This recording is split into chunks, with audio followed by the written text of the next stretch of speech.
What is going on, world? What's up, YouTube? It's Zero here. Today I'm bringing you guys a brand new episode of The 8 Below Show. Welcome everyone to 8 Below. Thanks for being here, guys, to the best gaming related show here on YouTube. And I'm super excited about our episode here today. We have a lot of stuff to talk about, so let's get into it. We've talked on the YouTube channel about true crime in this franchise, past, present, and what we could see at some point in the future. And I want to talk specifically, guys, about true crime as a remake, as a remaster, potentially a True Crime 3, which is what I would absolutely love to see. But with that being said, we're going to talk about those things, guys. Could we see a True Crime 3 or a True Crime remake, True Crime remaster? Let's talk about it. So, guys, coming to us in an article from the folks over at Game Rant, one of the many video games that have faded into obscurity is True Crime New York City, a title with a lot of heart but not enough support. Preservation and archiving have been a long-standing problem in the world of video games.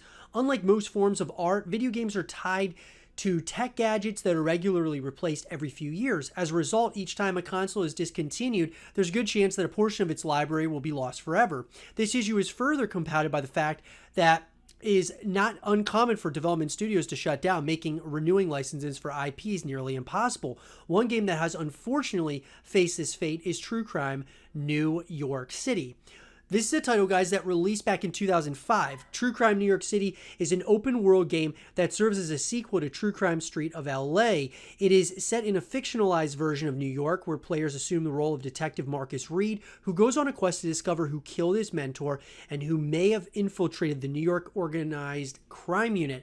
Although the game was not received too well upon release for various reasons, the game is still one of the most exciting titles of the sixth generation of gaming. Unfortunately, modern gamers will have to jump through a lot of unnecessary hoops in order to get their hands on a copy. So first of all, guys, let's talk about True Crime. I've talked about True Crime on the YouTube channel before. You guys can check out all of that content here. But I think it's really important that we kind of preface this by saying, look, True Crime to me, guys, back when I first played this title, really both of these games, I really found that it was a simple, very similar to GTA. It kind of felt like that GTA style that over time it could very well have been like GTA, like Mafia, like in that same type of realm of video games. And I think it had some very interesting concepts. Did all of them land? Absolutely not, guys. But I think that this was a franchise that could have definitely continued into the future. Now, whether or not, guys, obviously there were problems behind the scenes. And we can also talk about the two major things that come to mind with true crime. Obviously the things that can help a franchise or hurt a franchise is, of course, the reception as well as the sales.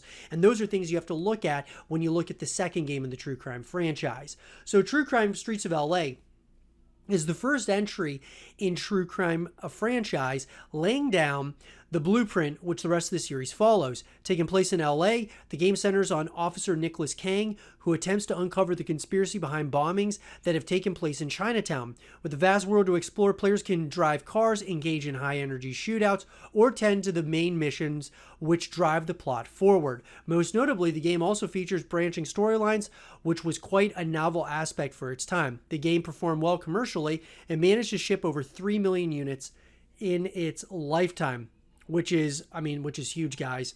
Now, when we got to New York City, this is where things get interesting. Unlike Streets of LA, True Crime New York City received a far colder reception. In addition to the technical glitches that occasionally pop up, the game also had to contend with the fact that open world games set in urban settings have become a dime a dozen. And with the release of Grand Theft Auto San Andreas just a year earlier, the game was largely ignored. Consequently, the game was a commercial failure, and the planned sequel to the game, which would have also featured Marcus Reed, again was canceled. So what did I say, guys? The two major things, we talk about this with gaming just in general. The two major things that really hurt or help a franchise is the reception and the sales. And New York City had both of those things going against it.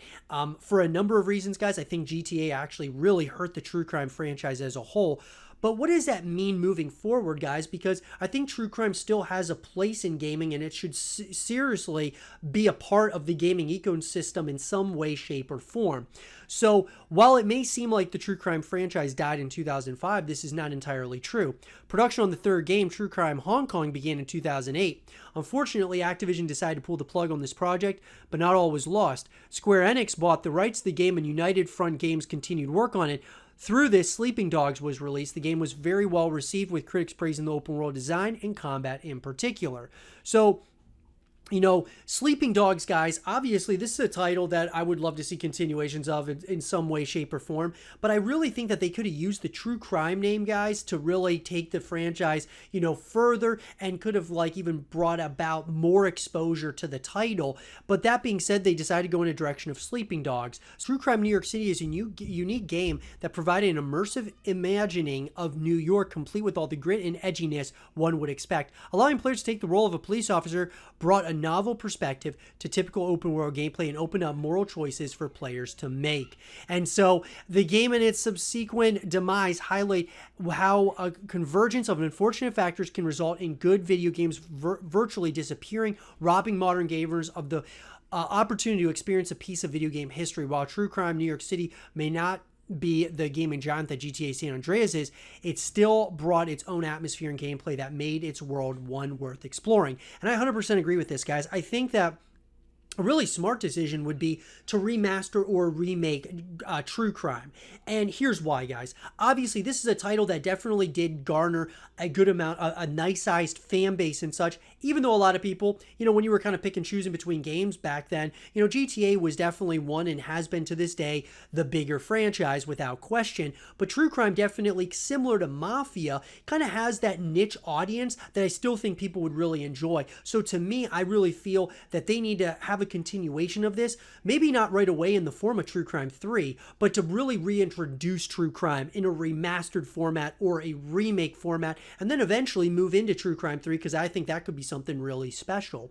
The question though lies, guys, is at this point, is a True Crime 3 even in the cards right now? And I would say no, guys. It's something that I feel that if Square Enix still owns the rights to True Crime, they should certainly do a remaster or a remake at the very least to kind of see if that audience is still there. And if it is, then you can kind of build off of that.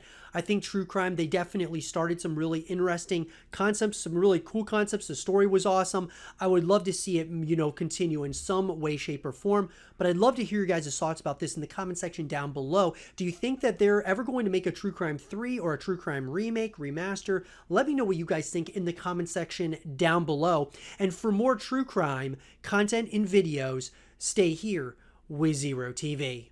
We've talked on the YouTube channel about Brutal Legend, and this franchise, guys, at this point in time, obviously we only have one title to go by, but with that being said, I definitely want to talk about a potential sequel here to Brutal Legend 2, or in the form of Brutal Legend 2. I'm really excited about this, guys, because there's obviously some hints that are coming out from the director of the original title that this could be a game that comes out at some point or another in the future. So let's talk about it. So guys, in an article coming to us from the folks over at Comic Book Gaming, developer Double Fine Productions only just released a new game within the past month in Psychonauts 2. The title was one that was over a decade and a half in the making for many fans, but as always with game development, numerous people who are passionate about Double Fine are already wondering about what the studio might be looking to cook up next. One popular request from a number of fans has been for a sequel to Brutal Legend, which was the 2009 action-adventure game that starred Jack Black.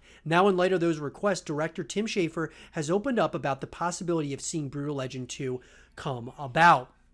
Speaking with The Gamer, Schafer, who is the co-founder and head of Double Fine, was asked about whether or not Brutal Legend 2 is a game that the company might now look to make after finishing Psychonauts 2. While Schafer didn't shoot down this idea, he said it would absolutely be a difficult project to create for a handful of reasons. That's a tricky one. I feel some emotional barriers towards that because I really like the multiplayer aspect and people were so crabby about the RTS elements. Schafer said of the idea, I'm like, wow, which game do we make? Do we make the game that I want to make, or do we make the game the ones the fans are asking for? It's tricky to solve that problem. Also, guys, even though he didn't shoot down the idea of Brutal Legend sequel, it sounds as though Schafer might have his heart set on working on something different for the studio's next venture. What game would you like to see Double Fine work on next? So, here's the thing, guys. I mean, Brutal Legend, yes, I think there's a number of different things about this title that may be tricky in today's gaming landscape, but I also think that it would make total sense to go back to Brutal Legend. I mean, we look at games, guys, out there like Guitar Hero, Rock Band. These are titles that have kind of become in this like limbo state or this potential state of no return at one point or another. Brutal Legend, even though it's an action game and an adventure game with RTS elements to it, I still feel that it had some really special like music qualities to it as well. And so that being said, I would love to see this continue in some way, or capacity in the future. I don't think that it would actually be in the form of necessarily a sequel right away. I feel like they need to bring Brutal Legend back, whether it's a remake or, something of that nature, and then move into a continuation of Brutal Legend 2 at some way, some way down the stretch. I just think that if you look at this from the grand scope of the gaming landscape and where we are currently at this point in time, I think that Brutal Legend would make a lot of sense, and I think it could be something that definitely is risky, and it could be tricky in a number of ways as well for them to do it at this point and at this juncture in the gaming, in gaming history. But I think that it is a title that needs to exist in today's, in gaming. I really do, guys. I think games like this are not made much anymore, if at all. And so I would love to see this title come out at some point or another. I understand where Schafer is explaining that, obviously, is he going to be making the game that he wants to make or the one the fans want to make? I just feel that there needs to be a mergence of that where, the fans want something and also the developers want something, and you can kind of come to a common ground. And we see that a lot in the gaming industry, where they come to common ground. And I think that's something that needs to happen here, that, to say that is it really the game I want to make or the game that the fans want? I just think that you could definitely, that there's a happy medium, I think, there that you could definitely go through. What the comments tell me, though, on the immediate future, guys, is that Schafer's not really looking to make a Brutal Legend 2, at least at this point in time. Maybe at some point down, at some point along the journey, but I think right now he's maybe thinking of the next title. Could be a new IP, could be something that they've worked on before. Who knows, guys? But it doesn't sound like he's fully invested in a Brutal Legend 2, at least at this point in time. But let me know, guys, what do you guys think about Brutal Legend 2? Do you think this is a title that could come out at some point or another? Do you think it's something that should happen? Let me know what you guys think. And for more Brutal Legend 2 content and videos, stay here with Zero TV. Where is Bloodborne 2? This is a title, guys, I've wanted to see come out at some point or another, and there was rumors and rumbling speculation that this game was being worked on back in 2019. Obviously, we have heard nothing of the sorts at this point in time, so I want to talk about where is Bloodborne 2, guys? Is this a title that we could be seeing in the foreseeable future, or is this one that's going to stay in a limbo state or a state of no return? Let's talk about it. Coming to us, guys, from the Nielsen report, every gamer who's played this incredible game has many questions haunting them. What's making them even more worried is because it's been 6 years since the original game was released, and fans of the game have been starving for new content. Bloodborne is an action RPG developed by From Software and published by Sony Computer Entertainment, launched in 2015. The game centers on the partaker's character, Hunter, over the decrepit, gothic, heavily inspired from the Victorian period, particularly the city of Yarman, whose citizens are plagued with a blood-borne illness. To uncover the truth behind the source of the illness, the partaker's character unfolds the city's enigmas while battling creatures and celestial beings. So, obviously, guys, this is the big one. When is this a title that could come out? And really quick, Bloodborne, guys, what a special title overall. I mean, it was really a pleasant surprise to me. Was one that I was a little bit skeptical about, but I love horror movies and horror games, guys, so it was one that I wanted to try out because it looked like it had some, medieval, but also some horror elements to it. And I gotta tell you, I absolutely love this title. Currently, there is no official release date, although the Part 2 of Bloodborne was expected to be developed back in 2019. Unfortunately, things couldn't go according to plan as the pandemic got in the way and thus the game had to be delayed. According to reports, an announcement from the game developers was expected in 2021, but so far, obviously, guys, that didn't happen. And is it something we could see this year in 2022? We'll have to kind of wait and see. From Software usually follows a year-long launch cycle, and this applies to Dark Souls 2, Bloodborne, and Dark Souls 3, but the studio mainly singles out its big releases by a gap of 3 years at the most. If From Software follows the schedule strictly, and Bloodborne 2 occurs to be the next project to work on, the game's air date will fall sometime in 2025 or maybe even before that. I would say, guys, if From Software's next title is indeed Bloodborne 2, then 2025 actually may be a reasonable time to think that it could come out, because obviously they're working on Elden Ring, and so if they're working on Elden Ring right now, in another number of years, like a few years, we could very well see Bloodborne 2. So is this a title that is going to happen, guys? Well, Bloodborne is a much anticipated sequel to the original RPG, and it's definitely happening. In a statement, Hideaki Miyazaki, president of From Software, the man himself, dropped hints about its launch. So he said, okay, yes, actually, this is exactly the conversation that my team and I had. It's the kind of conversation we keep during the development because there are Easter eggs. However, the Easter egg in itself is not indicative that we are going to launch Bloodborne 2. I'm not in a position to talk about a possible release of Bloodborne 2. However, we love Bloodborne. That's why this Easter egg has aroused so much curiosity. But I repeat, it's not a Bloodborne 2 notice. It's just something that we explored among ourselves because we love Bloodborne. So that tells you that they're obviously not working on a Bloodborne 2 right at this moment, guys. However, could they be in the very early stages of, the talks of a Bloodborne 2? Or obviously Bloodborne 2 is in their minds and they're speaking about it. So it's definitely something that they're thinking about. Could this be behind closed doors, something that they're talking about and starting to bring up initial concepts for? I think that's something that could be very well happening, guys, without a doubt.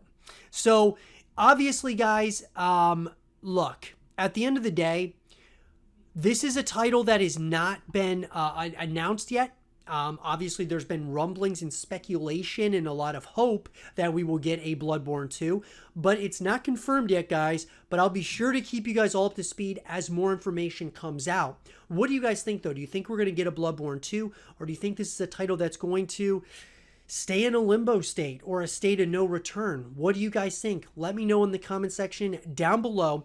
And for more Bloodborne 2 content and videos, stay here with Zero TV. And with that being said, everyone, I hope you guys did enjoy this episode of the 8 Below Show. Guys, thank you so much for all the support you've been giving me. All I ask is that you hit that thumbs up button, guys. That helps out the YouTube channel in a massive way. If you hit the subscribe button, you'll get notified every single time that we have a new video that goes up on the YouTube channel. Stay positive, just keep grinding, and as always, I'll talk to you guys all in the next one. Peace.